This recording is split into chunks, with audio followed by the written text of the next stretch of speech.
আসেন বৌমার কথা বলি। বৌমা যারা আছেন মেহেরবানি করে, বৌমা যারা আছেন মেহেরবানি করে আপনার শাশুড়ি আম্মাকে নিজের মায়ের জায়গায় রাখবেন। আপনার বাড়ি ছেড়ে নতুন বাড়িতে আসছেন, তো এটাই তো আপনার বাড়ি। আপনার মা রেখে দিয়ে নতুন মা পাইছেন, এটাই তো আপনার মা।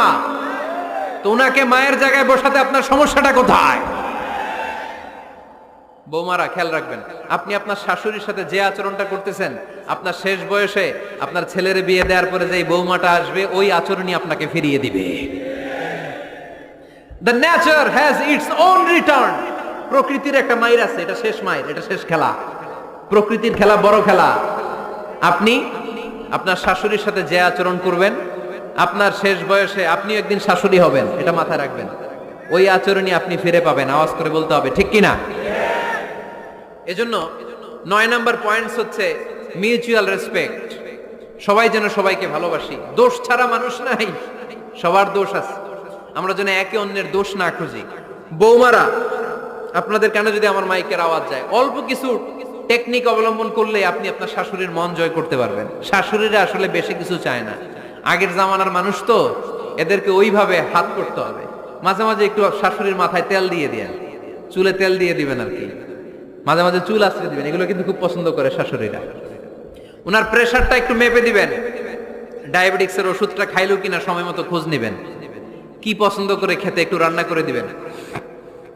যেই বক্তার ওয়াজ শুনতে পছন্দ করে ওই বক্তার ওয়াজগুলো ডাউনলোড করে শাশুড়ি আম্মাকে দিবেন, ইসলামী বই দিবেন। দেখবেন বয়স্ক নারীরা মাহফিল যেতে খুব পছন্দ করে, ওয়াজ শুনতে খুব পছন্দ করে, নবীদের কাহিনীগুলো শুনতে পছন্দ করে। বসায় বসায় একটু কাহিনীগুলো শোনাবেন। বাইরে বেরোলে জিজ্ঞেস করেন, আম্মা আপনার কিছু লাগবে কিনা। আর একটা টিপস আছে, চুল যখন আশ্রাবেন আর শাশুড়ির মাথায় যখন তেল দিয়ে দিবেন, তখন অতীতের কথা জিজ্ঞেস করেন। দেখবেন অতীতের স্মৃতিতে হারিয়ে গিয়েছে আপনার শাশুড়ি। কি জিজ্ঞেস করবেন জানেন? জিজ্ঞেস করবেন, আম্মা জান, মুক্তিযুদ্ধের সময় আপনার বয়স কত ছিল? ওই সময় মুক্তিযুদ্ধের সময় আপনাদের এলাকায় কি কি হয়েছিল মা? আরেকটা প্রশ্ন করবেন, মা বিয়ের সময় আপনি কেমন ছিলেন? ওই দিন দেখবেন বুড়ি আর বুড়ি নাই, জুয়ান হয়ে গেছে। ওই দিন বলবে, মা আমি অনেক সুন্দরী ছিলাম, আমার মাথায় অনেক চুল ছিল, আজকে নাই। আমগো গ্রামে আমার সাথে সুন্দরী মাইয়া ছিল না। অতীতের স্মৃতিতে, স্মৃতি হাতরাতে হাতরাতে তিনি হারিয়ে যাবেন। জিজ্ঞেস করবেন যে, মা শীতকালে আপনাদের দেশে কি পিঠা বানাতেন আপনি যখন ছোট ছিলেন, আপনার বাপ চাচারা কি করতো? এগুলো জিজ্ঞেস করলে উনি স্মৃতির পাতা হাতরাতে হাতরাতে চোখ দিয়ে দাঁড় দাঁড় করে ওনার পানি ঝরতে শুরু করবে। আপনার জায়গায়, ওনার হৃদয়ের মনি কোঠায় এমন জায়গায় পৌঁছবে, আপনার ছাড়া উনি কিছুই বুঝবে না।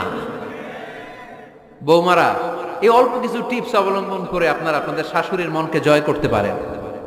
শাশুড়ি বৌমার দ্বন্দ্ব আমরা চাই না। আমরা চাই শাশুড়ি বৌমাকে নিজের মেয়ের মতো জানুক, আর বৌমা শাশুড়িকে আপন মায়ের মতো ভালোবাসুক, ঠিক কিনা?